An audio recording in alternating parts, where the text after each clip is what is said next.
अस्सलाम वालेकुम नाज़रीन, मैं हूँ सदफ़ रफ़ी और आप देख रहे हैं मेरा यूट्यूब चैनल। उम्मीद करती हूँ कि आप लोग जहाँ होंगे खैरियत से होंगे। और अगर आपने मेरा चैनल सब्सक्राइब नहीं किया तो प्लीज़ सब्सक्राइब कर लीजिए, ताकि मेरी आने वाली वीडियोज़ आप तक पहले पहुँच पाएँ। मैं एक स्टोरी शेयर करना चाह रही थी। ये एक ऐसे कपल की स्टोरी है। ये लाहौर के एक कपल की स्टोरी है। और इनसे मेरी टेलीफ़ोन पे बात हुई थी। और अगर उनकी इजाज़त हुई तो मैं ज़रूर उनकी पिक्चर आपसे ज़रूर शेयर करूँगी। उनकी वीडियोज़ भी हैं मेरे पास। लेकिन ये है कि बग़ैर कंसर्न के मैं कुछ ऐसा नहीं करना चाहती। लेकिन मोटिवेशनल स्टोरी है, इसलिए मैं ज़रूर चाहूँगी कि आप वो स्टोरी सुनें। ये लाहौर के एक नवाई गांव की स्टोरी है।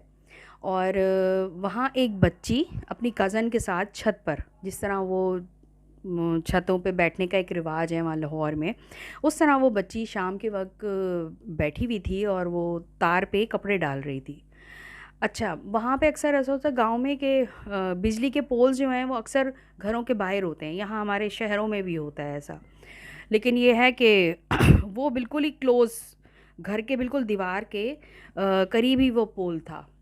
अब उस पोल की वजह से बच्ची को अंदाज़ा नहीं था कि कभी ऐसा हो सकता है या ऐसा कोई हादसा भी हो सकता है। उसने कभी सोचा भी नहीं होगा।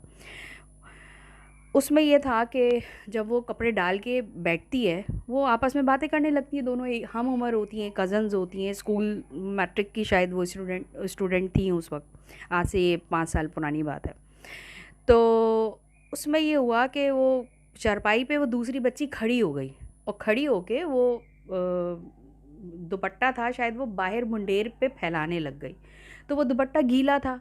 अब वो गीले की वजह से वो तार से लगा और आनन फानन ये सारी चीज़ें हुई कि उसको इलेक्ट्रिक शॉक लग गया। अब जब उस बच्ची को इलेक्ट्रिक शॉक लगा, कज़न को, तो ये जो पास बैठी हुई थी, जिनकी मैं स्टोरी आपसे शेयर कर रही हूँ, इन्होंने उसको बचाने के लिए उसको पकड़ा। वो उस वक़्त आपके सेंसेस काम नहीं करते क्योंकि आनन-फानन ये सारी चीज़ें हो रही होती हैं। सेकंड्स में ये सारा कुछ हो रहा होता है, तो उसमें आपके पास सँभलने का टाइम होता ही नहीं है। ना उसको समझ में आया कि मैं कुछ लकड़ी इस्तेमाल करूँ या किसी को आवाज़ दूँ या कुछ करूँ, बस उसको जो समझ में आया उस बेचारी ने उस वक़्त किया। तो उससे ये हुआ कि जब उसने अपनी कज़न को खींचा, तो खींचने से वो बच्ची को तो इलेक्ट्रिक शॉक ने छोड़ दिया, लेकिन इसको पकड़ लिया क्योंकि वो तार भी साथ में टूट के आ गई। और इस बच्ची के दोनों बाजू जो हैं वो निकल गए और दोनों टांग, एक टांग जो है ना वो इफ़ेक्टेड हुई। तो बस जब दोनों हाथ नहीं रहते इंसान के, तो इंसान किस तरीके से जी सकता है, ये आप लोग समझ सकते हैं इस बात को कि हमारे तमाम कुदरती अज़ा जो हैं हमारे लिए, एक एक चीज़, एक एक रुआं, एक एक अल्लाह ताला की बनाई हुई हमारे जिस्म के अज़ा जो हैं हमारे लिए एक बहुत बड़ी नेमत है। हम जितना भी अल्लाह पाक का लाख लाख करोड़ों बार शुक्र अदा करें वो कम है। बस उस बच्ची के साथ ये हादसा हुआ, फिर वो हॉस्पिटल गई, कुछ चंद महीनों तक उसका इलाज हुआ, लेकिन उसके दोनों बाजू जो हैं वो कट चुके थे। अब वो बच्ची ने उसी हालत में अपना बीए कंप्लीट किया। बीए कंप्लीट करने के बाद जब शादी की बारी आई, तो एक दूसरे गांव के भाई साहब थे जो एक्सीडेंट में उनकी दोनों टांगें माजूर हो गई थी। और वो भी जवान थे। और फिर आपस में इनका रिश्ता हुआ। और दोनों की ज़िंदगी ऐसी है कि दोनों एक दूसरे के लाजिम व मलज़ूम हैं, यानी कि एक दूसरे के बाजू हैं, वो उनके टांगे हैं, वो उनके हाथ हैं। दोनों एक दूसरे के ऐसे हेल्प करते हैं। एक चल नहीं सकते, वो उनको हेल्प करा के चलाती हैं, वहाँ तक बिठाती हैं। फिर जो काम हाथ से करने के होते हैं तो वो उसमें उनकी हेल्प करते हैं। मतलब देख के बहुत ही मुझे अच्छा एक महसूस हुआ कि एक मैं मुझे मेरे पास वो अल्फाज नहीं है कि अल्लाह पाक ने कैसे जोड़े बनाए। यानी कि ये बात हकीकत है कि जोड़े आसमानों पे बनते हैं।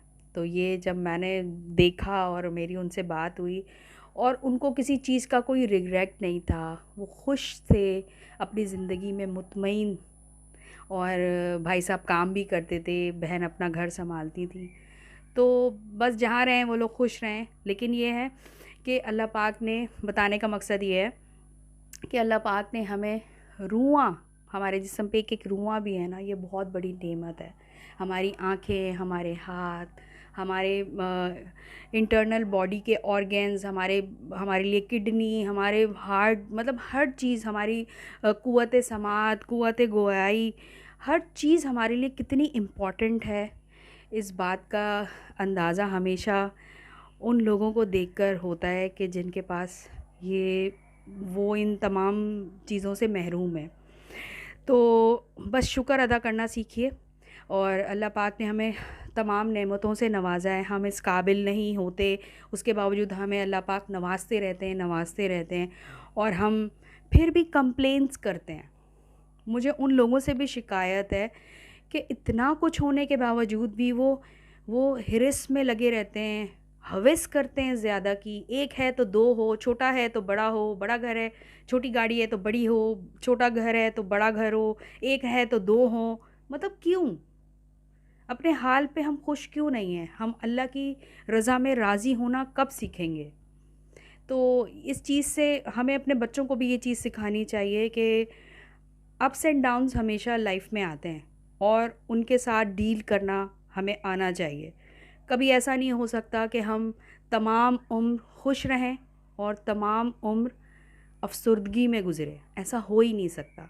अगर कोई आज़माइश अल्लाह पाक देते हैं तो वो हमें एक वक्ती एक हमारे पे आज़माइश डालते हैं ताकि हमें और स्ट्रॉन्ग कर सकें, और हमें इतनी क़ुव्वत भी वो साथ में फ़राहम करते हैं कि हम उससे डील करना सीखें और उस मुश्किल से निकलने का, उस मसले से निकलने का हल भी तलाश करें। बाज़ लोगों को मैंने ऐसा देखा है कि वो अपनी मुश्किलात से निकलने के लिए तैयार ही नहीं होते। वो उसको अपना नसीब समझ के बैठ जाते हैं। उनको हालाँकि इतने सारे ऑप्शंस होते हैं, आपके पास राइट ऑप्शंस होते हैं, ज़रूरी नहीं है कि आप गलत रास्ते पे जाओ। आप अपने सही ऑप्शंस का इस्तेमाल करते हुए अपनी जो भी आपकी परेशानियां हैं, आप उनसे बाहर निकल सकते हो, और निकलने की कोशिश भी करनी चाहिए। अब ऐसा भी नहीं है कि आप उसको अपना नसीब समझ के और बस अपने ज़िंदगी के दिन गुजारते रहें और ये सोच लें कि बस यही मेरा नसीब है, अब हमें इसी हालत में मर जाना है। ऐसा नहीं है। बल्कि एक लाइन है जो मुझे इस वक्त याद आ गई है कि ज़िंदगी को काट के जीने का क्या फ़ायदा। ज़िंदगी को काट के जीने का क्या फ़ायदा? मज़ा तो तब है कि ज़िंदगी को जी के काटा जाए। तो ज़िंदगी को जी के काटने के लिए ज़रूरी है कि आप बाहिम्मत हों। आप हर मुकाबले के लिए, ज़िंदगी की परेशानियों से मुकाबला करने के लिए अपने आप को तैयार रखें। अब हिम्मत नहीं हारनी चाहिए। बस हमेशा कुछ ना कुछ करते रहना चाहिए लाइफ में, आगे बढ़ते रहना चाहिए पॉजिटिव वे में। और जितना अगर हम किसी की हेल्प करते हैं और किसी के लिए अच्छा सोचते हैं, वो दरहकीकत हम अपने लिए वो पॉइंट्स जमा कर रहे होते हैं। एक मुझे मिसाल याद आ गई कि हमारी एक कैंपिंग थी, तो उसमें ब्लड डोनेशन करना था। तो एक साहब ने ग्रुप में, हमारा एक ग्रुप बना हुआ था, तो उसमें उन्होंने मैसेज किया रात के 3 बजे के ओ पॉजिटिव ब्लड की ज़रूरत है अशद और फौरी तौर पे। तो एक मन चले साहब थे जो बात ऐसे होते हैं ना, बिना सोचे समझे बात करना शुरू कर देते हैं, तो वो बात की गहराई तक पहुंचने की कोशिश ही नहीं करते। उन्होंने बस बीच में बोलना शुरू किया कि यार ओ पॉजिटिव तो भाई किसी का नहीं होता ब्लड, और इतनी रात को कौन आएगा, अगर होगा भी तो कोई बताएगा ही नहीं आपको, और यूँ फलाना। उनसे बहस कर रहे हैं। अब भाई उनकी वालिदा को ब्लड चाहिए, फौरी तौर पे चाहिए, तो अगर आप उनके लिए कुछ कर सकते हैं तो करें, वरना खामोश बैठिए। नहीं जी, वो उनके साथ लगे हुए। उसमें फिर मुझे बड़ा अजीब सा लगा। मैंने कहा देखें, अगर आप अरेंज कर सकते हैं तो प्लीज़ कर दीजिए, अगर नहीं कर सकते तो आप कोई एहसान नहीं करेंगे। आप क्यों एहसान नहीं करेंगे कि अगर आज उनकी वालिदा को ब्लड की ज़रूरत है तो ऐसा तो नहीं है कि ज़िंदगी में कभी भी हमें ब्लड की ज़रूरत नहीं होगी, या हमारे किसी प्यारे को, हमारे किसी घर के फ़र्द को कभी ज़रूरत नहीं पड़ेगी। और अगर आज हम उनके लिए हेल्प कर देते हैं, तो दर हकीकत वो हम आइंदा दिनों में जो हमारे लिए प्रॉब्लम कभी आने वाली होगी, हम उसके लिए वो स्कोर जो है ना, वो अभी से करके रख लेंगे। तो अगर हम इनके लिए मदद कर देंगे, तो तब जब हमें ज़रूरत होगी तो कोई हमारे लिए भी मदद के लिए आ जाएगा। तो वो एक्चुअली समझने की बात है कि हम दर हकीकत अपनी ही मदद कर रहे होते हैं। अगर हम कोई नेकी कर रहे होते हैं तो कोई एहसान जताने वाली बात नहीं है। दर हकीकत हम अपनी ही मदद कर रहे होते हैं, हम किसी दूसरे पे एहसान नहीं कर रहे होते। तो ये छोटी छोटी चीज़ें हैं जो समझनी चाहिए हमें। मैंने तो अपनी ज़िंदगी में एक्सपीरियंस की हैं, और मैंने इन चीज़ों को बड़ा डीपली सोचा और समझा, और मैं उस चीज़ को आगे डिलीवर भी करती हूँ। इसीलिए मैं समझाने की कोशिश करती हूँ कि भाई, अगर आप किसी के लिए कुछ बुरा नहीं कर सकते, अच्छा नहीं कर सकते, तो खामोश रहिए। और अगर मदद कर सकते हैं तो आप प्लीज़ कीजिए, क्योंकि कल को आपको भी ज़रूरत होगी। ऐसा हो ही नहीं सकता। अल्लाह ताला ने मुआशरा बनाया ही इसीलिए, एक दूसरे की मदद के लिए, वरना ख़ानदान ना होते। अगर एक दूसरे की मदद के बगैर इंसान कहता है ना कि जी हम अकेले ही जी सकते हैं, या हम अकेले अकेले कोई लाइफ है ही नहीं है आपकी। आपको हर कदम पे किसी ना किसी इंसान की ज़रूरत पड़ती है, किसी भी रूप में, किसी भी शक्ल में, लेकिन ज़रूरत पड़ती है। तो इसलिए कोशिश कीजिए कि आप दूसरों के लिए आसानियाँ पैदा करें, ताकि आपके लिए भी कल को आसानियाँ ही पैदा हो सकें। बस ये एक छोटी सी बात थी, मेरे दिल में आई, मैंने आपसे शेयर की। उम्मीद करती हूँ कि आपको मेरी वीडियोस अच्छी लगती होंगी, अच्छी लगती हैं, नहीं लगती, किस तरह की वीडियोस देखना चाहते हैं, और मुझे कमेंट बॉक्स में ज़रूर बताइए। ज़ाती थोड़ी सी मसरूफ़ियात हैं, उसके बाद इंशाल्लाह मैं चंद इंटरव्यूज़ जो है वो आपके सामने ज़रूर लाऊंगी। और बहुत सारी चीज़ें हैं अपनी ज़िंदगी, वक्तन फ़वक्तन कुछ ना कुछ जो मैंने सीखा है, या जो मैंने एक्सपीरियंस किया है, या जो मैं सोचती हूँ, वो तमाम चीज़ें मैं वक्तन फ़वक्तन आप लोगों के सामने लाती रहूँगी। और मेरी हौसला अफ़ज़ाई करते रहिए इसी तरह। और मुझे भी यूट्यूब फैमिली का एक हिस्सा समझिए, और मेरी नेगेटिव नेचर नहीं है, इसलिए मैं नेगेटिविटी से बहुत दूर भागती हूँ। तो कोशिश कीजिएगा, मैं कोशिश करती हूँ कि पॉजिटिविटी फैलाऊँ, और आप लोग भी मेरे देखने वाले कोशिश कीजिएगा कि पॉजिटिव कमेंट्स ही मुझे करें, ताकि मेरी हौसला अफ़ज़ाई हो सके, ना कि मुझे डिसहार्ट करें आप लोग। और क्योंकि हमारे यहाँ तो बड़ा आम फैशन है ना कि किसी की टांग खींचो, किसी को नेगेटिव जवाब दो, कह रहे तुम वैसी, तुम फलाना, यूँ। तो ये करना बड़ा हमारे यहाँ एक ट्रेंड चल गया है।